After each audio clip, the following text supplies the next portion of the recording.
دینی خودداری اور حمیت، عبادت و خشیت حضرت عثمان ابن عفان رضی اللہ تعالیٰ عنہ کی۔ Thanks for watching. Don't forget to like, comment, share and subscribe to Maulana Habibullah Rouhani Official.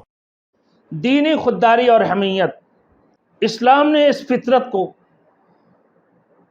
چمکا کر مجلہ اور مصفہ کر دیا تھا کہ اس بنا پر دینی عزت نفس اور خودداری آپ میں اتنے درجہ کی تھے کہ نازک سے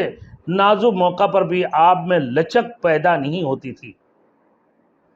اور فرمایا کرتے تھے کہ امر بالمعروف اور نہی عن المنکر کو کرتے رہو، کسی صورت امر بالمعروف اور نہی عن المنکر کو چھوڑنا نہیں چاہیے۔ اور پھر بولا کہ مبادا وہ وقت آ جائے کہ تمہارے بروں کو تم پر مسلط کر دیا جائے اور ان بروں کے خلاف نیک لوگ بد دعا کریں اور وہ قبول نہ کی جائے۔ عبادت و خشیت، حضرت عثمان ابن عفان رضی اللہ تعالیٰ عنہ کی کہ عبادت قرب الہی اور عنابت اللہ کا سب سے بڑا ذریعہ ہے، اس لیے اپنے چند درچند مشاغل اور گوناگو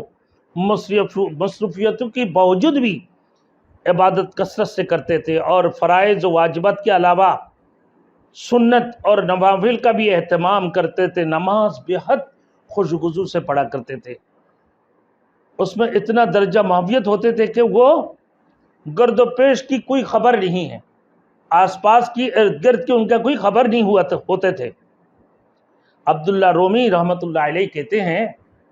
کہ مجھے یہ بات پہنچی حضرت عثمان بن عفان رضی اللہ تعالیٰ عنہ کی، فرمایا کہ اگر مجھے جنت اور دوزخ کے درمیان کھڑا کر دیا جائے اور مجھے معلوم نہ ہو کہ یہ دونوں میں سے کس طرف جانے کا حکم ملے گا، تو اس بات کی جاننے سے پہلے ہی مجھے راہ بن جانا پسند ہوگا کہ یہ دونوں طرف میں سے کس میں جانا ہے،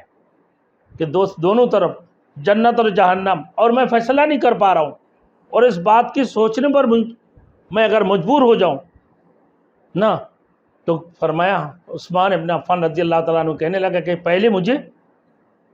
نا راہ بن جانا پسند ہوگا کہ دونوں طرف میں سے کس میں جانا ہے، کہ میں اس کو جو ہے کیسے بتا دوں کہ جنت میں جانا ہے دوزخ میں جانا ہے، میں کیسے فیصلہ کروں کہ راہ بن جانا مجھے پسند ہے۔